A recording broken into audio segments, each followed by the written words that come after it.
What's up, everyone? I'm Nick Mardi, and this is iTalk, and we're talking everything Despicable Me 3. Stay tuned.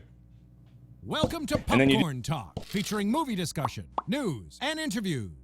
Popcorn Talk. We talk movies. What's up, everyone? I'm Nick Mardi, and we are joined by Dana Gaier. Just kidding, Gaier. I've been joking the whole time about her name, and I knew you were like, I knew you were pronouncing it wrong. Are you kidding me? No, I'm not messing with you. Just asked me about this. Who voices Edith on Despicable Me 3? I did get you with that. Yeah, you did. Okay. Get me. You got me. This is very funny. I'm laughing so hard. I'm laughing so hard. Thank you so much for joining us today. Thank you so much for having me. And now, I know you already just did a show, but thank you for sticking around one more time. Well, you know, it was hard, but I fitted it in my schedule for True. Just because I try. Very LA. I try. Do you actually have a scheduling book? You're like, I guess I'll fit in 30 minutes between my juices. Very LA. Press juice, too. Don't forget about yoga. Yoga, Pilates, back to back. My final Shavasana. Got to get that in. Vinyasa. Yes. All of them. Have you been to Yas? Have you been to Yas Fitness? No. It's like you do 30 minutes bike, and then you do 30 minutes yoga. I would like Sounds that. right up That your sounds alley. fun. Yeah. My alley. And we can be moody at the same time. Yeah, it sounds good to me. Anyway, we're talking everything random so far. So we have Despicable Me 3 coming out June 30th. Very excited. I mean, how, first of all, does it feel to be part of such a successful franchise? I don't think I ever could have imagined being a part of something like so much bigger than myself. You know, when I first saw the script and when I met the creative team and everything, and I found out who was working on it, I thought, well, this could be big, you know? But I couldn't have possibly imagined the magnitude. Now Minions are everywhere. I mean, I see them on Sunset Boulevard, you see them, I'll see them on my campus at UCLA. You literally can't escape the Minions, and it's a good thing. They're really cute. I know. I feel like even family friends or just families' houses that I go to and they have little kids, they have Minions sitting all over the bed, like stuffed animals all over the place. Yeah, it's crazy. And my dad just totally buys into it and keeps buying me Minions. They're all over my room. He's like, my daughter. I know, exactly. I have Minion mugs, and then the PR team send me a lot of merchandise too, which is really cool. So I have a bunch of Minion T-shirts that I love. Those are Christmas gifts then, right? Yeah, exactly. You're like, you don't need stuff. Now everyone can know what they're getting for the next few years for their gifts. Your garage is full of everything. Yeah, right? Exactly. So with, everyone, like you're saying, there's Minions everywhere from this franchise. What's been the coolest fan experience so far? Because you have a pivotal role and everyone knows you, I assume, obviously. Well, it's weird because not a lot of people know me, but they just know my voice. Mm-hmm. So, the second I say, oh, I'm Edith in Despicable Me, they go, oh, yeah, of course I know what that is. You know, most people know what Despicable Me is, but most people wouldn't be able to recognize me in public. But the coolest thing that encounter that I've ever had was probably when I went back to New Jersey, and I was in my town, and I haven't lived there for 4 years now, and yet someone random yelled my name and was really excited to meet me. And that was just really cool to me because it was my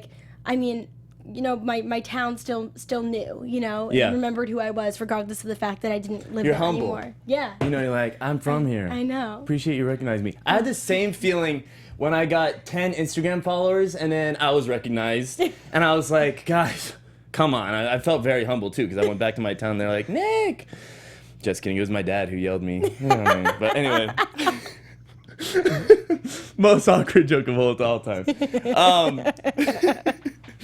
So tell me a little bit, for people who don't know about Despicable Me, what it's about and your role and your character. So the premise of the first Despicable Me movie is that Gru is this villain. And it's actually really cool because the entire movie's from his point of view. And there haven't been many movies where it's from the villain's point of view. Mm-hmm. And he realizes that in order to complete one of his plans, he needs the help of these 3 little girls. And they're orphans, so he has to adopt them. And, they kind of weasel their way into his heart, and he starts to love them. And, they become a family, and they kind of convince him, not that it's better to be a super dad than be super bad. Well said. And now you're the middle child. Yes. Do you have other siblings? In real life? In real life. Yes. Are you the middle child? No, I just have an older sister. You have an older sister. Mm-hmm. So I guess I can kind of relate because you're not the oldest child. Yeah, no. Do you see any similarities, I guess, between your character and yourself? I could definitely see similarities because, you're still the younger sibling. You like to poke fun at your older sibling, when she gets her first boyfriend or something like that. I can definitely relate to Edith in that way because Edith was very unhappy when Margot first started dating someone in the second film. And, you know, just in general, when my sister would hang out with her friends in a room or something, I'd try and, like, poke my head in and, like, be in on the cool gossip or whatever. And she'd be like, Dana, get out. You're so embarrassing. Be included in everything. Yeah. I think, because I'm the older sibling, and I know my little brother has always done, like, can I hang out with you guys? Yeah. We're 9 years apart, too. Oh. And so he's trying to, like, I'm going to go to the bar, too. I'm like...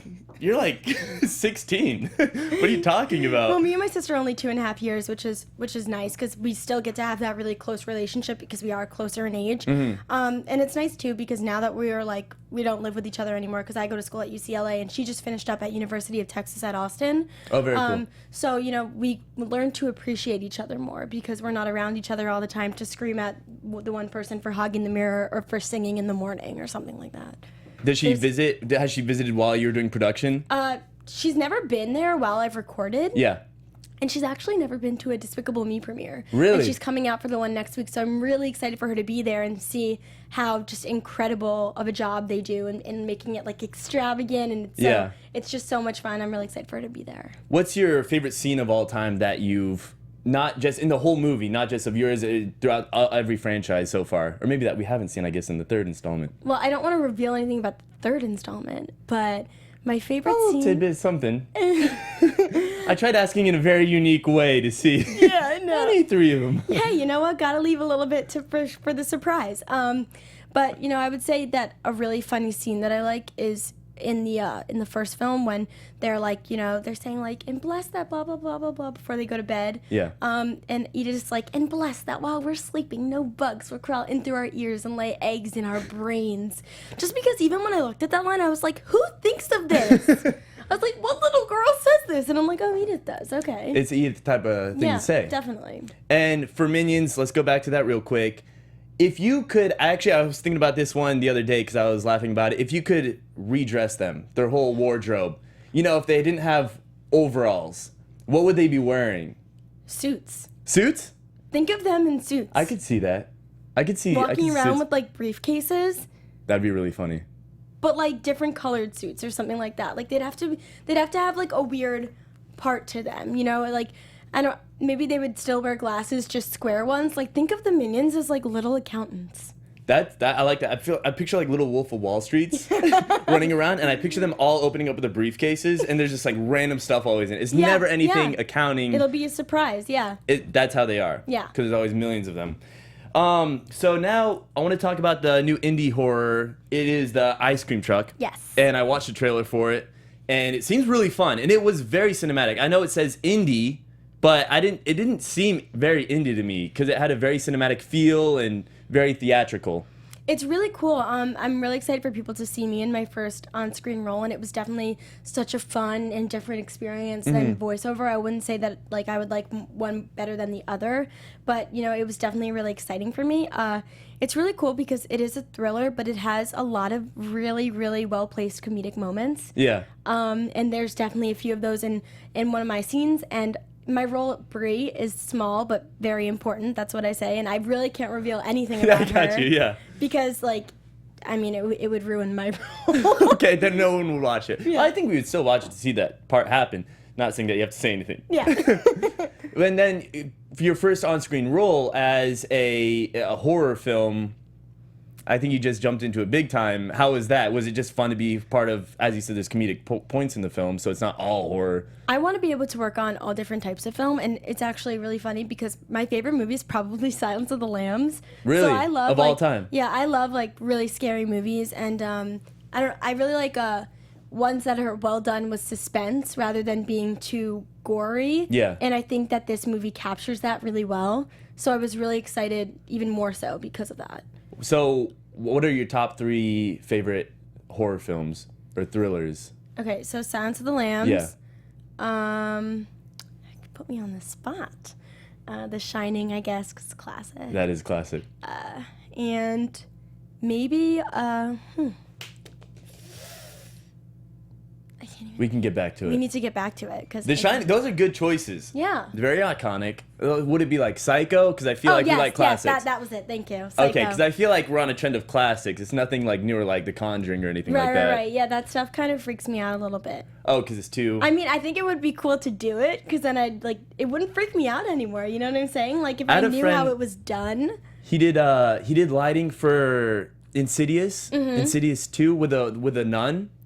And I know that she was walking around set and she was scaring everyone on set because she had those like blades for teeth. Oh my god. I know it's like when you're working on a horror film, it's like, oh, ha, I see the blood being poured. But it's like, if your nun pulls up behind you, I don't want to be part of a horror movie because your whole life just turns into one. Yeah, I think that's pretty valid assumption. Did you have fun? I mean, I'm sure there was blood being sprayed sometimes. I don't know how much of a horror it was. It was so much fun. I can't wait to do more stuff like that. Yeah. Is there anything that you're already in production with that you could tell us about? Not right now, but I just finished I actually submitted a final last night at like 11:59. Oh, okay, yeah. It's finals time, isn't it? And I'm finally done with my sophomore year, which is amazing. Congrats. Thank you. And yeah, I'm really excited for what's to come in the next few weeks, and then in the month of August when the ice cream truck is available. And you're doing a lot even in university, like that at UCLA, double major and a minor. Yeah, that's the dream. So tell us again, what are you double majoring in and minoring in? I want to double major in sociology and communications. You're gonna. I'm going to, and then I'm gonna minor in film. That's insane. Like I just got away with majoring in communications. Like, I just got past it. Like, to double major and then minor sounds incredibly hard on top of... Everyone likes to remind me that it's very ambitious, but I don't think it's ambitious. I really think you can do anything if you just keep hustling. I agree. I mean, even when I was younger, I was always doing everything. I played sports, I was doing theater, I played guitar, I took voice lessons, I was auditioning, and then as I got older, I was still doing all of those things. Plus, I was working on Despicable Me because I started it when I was 11 years old. So, I've always been busy, and I feel like I wouldn't know what to do with myself if I weren't busy. Yeah. So I guess that's the way I explain it. I like keeping busy. That's very busy. Yeah. So would you be sometimes in production and doing work or papers at the same time? Yeah, Would it get that hard? I mean, all last week I went to New York to do some press for Despicable Me 3, and I was studying for finals, and I was, working on papers, and the night that I got in, Thursday night, I had to work on an entire final assignment that was due the next day at 12 p.m. I'm always I always have my laptop out working on things. But, it's also really cool because I am so lucky that I get the opportunity to learn at one of what I think is the greatest university. I think it's a great one. I think it's a great one, yes. But it's really cool, and I've made so many amazing friends there, and I'm very thankful. That's awesome. And because I'm from Austin. So that's why I was saying it's one of the greatest. Also with UT, because I love UT. My sister's big. We're big Longhorn fans. Big Longhorn As and well, Bruin and fans Bruins. in the Gaier household. What sports did you play? I played, growing up, I played soccer, softball, basketball. I like to try everything. And then as I got into high school, I played field hockey and lacrosse, which was really fun, and I loved it, but it was hard because when I moved out to California my junior year in high school, they didn't offer those sports here. They're such East Coast sports. But, it was okay. I decided to do show choir, which was really fun. I went to John Burroughs High School in Burbank. So the show Glee was modeled actually after my show choir, Powerhouse. And that was really fun to be a part of, and that definitely took up all my time, so I wouldn't have had time for sports anyway. Are you part of any clubs that we wouldn't know about, possibly? I'm at UCLA. Yeah. I'm part of Hooligan, which is a student-run theater program. I was in the Heights last year, and I played Nina. I don't know if you are familiar with the show at all. It's written by Lin-Manuel Miranda, who did Hamilton. Oh, okay. So, it was a lot of fun and just a really cool show. And I'm also I'm in a sorority at school. I'm in Gamma Phi Beta. And Gamma Phi Beta. What is the little? What is sign? You got to throw it up. So you put your hand out and you go like that. That's it. Yeah. And then we do the little And you're supposed to this is the sorority squat also. Yeah. We're not affiliated with UCLA, but we are a UCLA group. So only people that go to UCLA can write for it. It's called The Rival, and it's just kind of a controversial. We deal with more controversial topics, and we just say what we want to say, and it's just kind of an online news publication, and it's really fun. I think a lot of girls and young kids in general can look up to you because you do so much. Like, I'm like, what have I been doing? Like, today, I went to H&M for like 20 minutes. Hey, you know what? That takes courage. Well, how does that take courage? I don't know. It just does. You're even kind, and it's like you're just trying to be nice. Look at this. I'm just over here going to H&M. Oh, stop it. Oh, please. Gamma, Ray, Theta. It's Gamma Phi Beta. Gamma Phi Beta. There you go. My apologies. Gamma Phi Beta, Dana Gaier. Dana Gaier. Gaier. It's Nick Gaier. Remember, we're combining names so we just don't mess anything up. We need to make it easier for him. Because I get it wrong? Yeah. I didn't get it wrong. You thought I did. I'm not sure anymore. Okay. I don't know. We're just rambling. But I am curious, actually, what voices haven't we heard of you that you can do? That, like, over your voiceover reel that you possibly have that you send out. Can we hear some? I can do, like, I'm pretty good at, like, accents, and then just in general for Edith, I have to make my voice higher. Mm-hmm. So I'm really good at making my voice sound higher. Like, I'll do a line. How's your day going today? It's going pretty well. So, like, like, I can make it higher pretty easily. And then, so the accents, and then I had another thing. That's one. I forget. Actually, I think it's funny because for voiceover, I auditioned for a lot of young boys. Really? Mm-hmm. I know, remember Pokemon? Yeah. I remember Ash Ketchum was voiced by a woman. And same with Tommy from the Rugrats. What? Yep. That's insane. So what, like, how do you do a little boy voice? What is it? The sad thing is that I don't have to do anything. Oh, you just roll into production. What's up, guys? I think it's funny because one time I called an office or something. Yeah. And I was like trying to reach my manager who was there, and I said, "Hi, it's Dana. Can I speak to Lucia?" And they were like, "Who is this?" And I was like, "It's Dana." And I got disconnected, but they told her that there was a little boy named Danny on the phone for her. And she was like, "Did you just call me?" And I was like, "Yeah." And they were like, "Oh, they thought you were like a little boy." And I was like, "What?" And I was like, "Okay, like I get it, I guess." She was like, "We're gonna find so much more work." She just passed this. Are you kidding me? Yeah. So with this whole franchise, once again, we'll throw it to overall experience. What has been the best thing about it? Because you've worked with such an amazing cast, and best overall experience. Best, like, story or best? Actually, I like best story. I was going to go, best thing that you've run into, someone you've run into possibly, but, best experience over in story. I was just telling the story in the interview before, too, that when I was on the carpet for the first time at the first premiere, I was, like, so nervous. I was so excited. So much was going on. And I was walking, and all of a sudden, I see Steve Carell. And we record separately. Mm-hmm. So this was the first time that I was going to meet Steve Carell. Ooh. And I'm a big fan of The Office. I'm a big fan of Steve Carell's. And I was like, oh, my God, it's Steve Carell. And I, I froze. Anyway, he comes over because they want us to take pictures together. And he goes, "It's so nice to finally meet you." And I was just like, I think I stopped breathing for a second, but like it was really, he's just so nice. And still every time I see him, he turns around, he goes, "How are you? How's school?" Like, just everyone that works on this film is such genuinely good people. Yeah. And it's so nice to, work in a business where you really love everyone you work with. And especially after. Mm-hmm. I mean, it's definitely weird too when I see like the writers, because they're not at every session anymore now that I'm older, and they'll see me and they'll be like, "You're so old." Like, it's just they met me when I was 11 years old. True. And I'm short now. Imagine how short I was then. I don't think you're that short. I'm 5 foot tall. Is that short? That's pretty short. How, but it's not how tall so are short. you? I'm 6'3". I'm getting there, so You want to be 6'3"? I'm working on it. No. You can be 6'3"? No, I can't. I could be like 5'6", though. Maybe. 5'6"? I feel like that's a good height. 5 foot is good height. I like your positive attitude. You have a positive attitude. So now, what would it be like a dream for you to work on? Like, what kind of production would be a dream? A TV show like Friends. I could actually quote every single line. I was watching it right before I got here. Like, I am obsessed My sister got me, like, for my birthday, she sent me a mug with, like, the best Friends lines on it. Yeah. And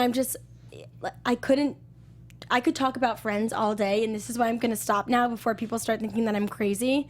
But it's just, like, I think it's such a feel-good show, and every time I watch it, my mood is immediately elevated. So I want to watch it all the time, and I would like to be on a show that does that for other people. So is it like, I guess you must like Seinfeld, possibly? I didn't watch that much Seinfeld, but I have seen a few episodes. And Big Bang Theory, because I think they're all kind of similar in different ways. And New Girl, too. And New Girl. Everyone loves New Girl. I love New Girl. I love New Girl. I want to name my next dog Schmidt. Really? Yeah. I think I met Schmidt, well, the actual, Max Greenfield. Yeah. Super not like Schmidt, of course, because it's his whole character. But I'm like, when you see him, you're like, this guy Schmidt. It's Schmidt. It's Schmidt, and he's like the most metrosexual guy you've ever like seen. You're like, It's like, where are my driving moccasins? Exactly. And so Friends would be ideal. That's like to become a part of the show like that. Honestly, like I said before, I want to be able to work on all types of shows, movies. But, you know, I watch that show and I'm just like, oh, I want to do that. You know? It's one of those. I understand. I mean, that would, I think, because for me it was like Friends. I mean, The Office. Oh, yeah. The Office So and just funny. the camaraderie of the whole When I gang. watch The Office, I'm just like, I am so surprised by Steve Carell's character that I like watch it and I'm like, I feel like so uncomfortable and I'm just like, some of the things he says, I'm like, oh my God, like, did he really just say that? And then it's like, it's so not him. I'm sure. It's so not him. I feel like everyone is super calm in person, and then when the camera, like, in their characters, it's just so much more energy. Yeah, well, have you done improv? Because a lot of these people have gone to improv or like groundings in UCB. Improv is a lot of fun. Yeah, I love doing Have you gone that. to any of these schools? I work with different, I take different, like, workshops with different schools, so yeah. So you're a pro too. I wouldn't say I'm like at the same You're a jack of caliber all as trades. like Steve Carell, but you know. You work with him, Pretty. so I'd put you on that pedestal as well. I mean, so that's pretty much. Is there anything else? There's no productions going on right now. You're just finishing up your sophomore year. My sophomore year. I have a few internships this summer in the entertainment industry. So it's going to be a crazy next few weeks, but I'm really excited because like I said, I do like to keep busy. Do we know if there's a Despicable Me 4 or any other spin-offs that are possibly going to happen? It is way too early to say, but I will say that I think that the ending of Despicable Me 3 leaves it open. Okay.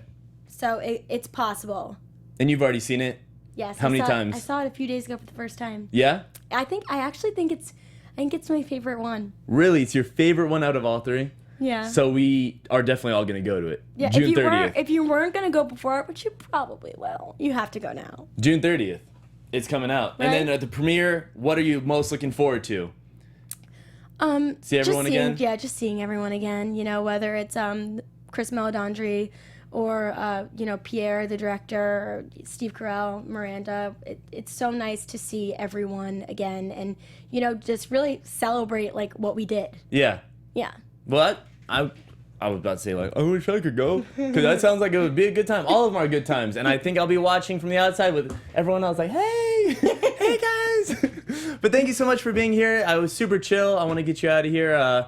I know it's already traffic hour, and UCLA is a little bit a ways away. I actually live in Burbank, so I'm close by. Burbank is pretty close, so are you saying you can stay a little bit longer? If you would like me to. No, super chill. So where can we find you at? No, I'm messing with you. I was like, I really hope my laugh isn't like going straight into the microphone. I'm like, let's see. No, there's nothing on the screen, so it's super chill. Nothing's cracked yet. It's all good. It's all good. So where can we find you at? Instagram, Twitter? Instagram, Twitter. I have a Facebook page also. Just Dana Gaier, DANAGAIER. Yeah, follow. Very cool. And we can keep updated with everything you're doing. And then the Exactly. ice cream truck. Yes, that will be premiering in August. So I'm really excited for people to see that. And throw up the, what was it, Gamma Gamma Phi Beta. Phi Beta. There's a lot of mixers going on. Keep posted. You can see the sorority squats and everything else like that. Yeah, Thank it's you. important.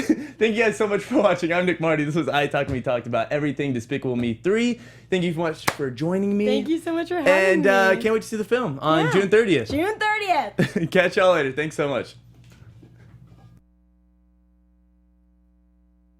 From producers Maria Menounos, Kevin Undergaro, Phil Svitek, and the entire Popcorn Talk Network, we would like to thank you for tuning in. For questions or comments, be sure to visit popcorntalk.com.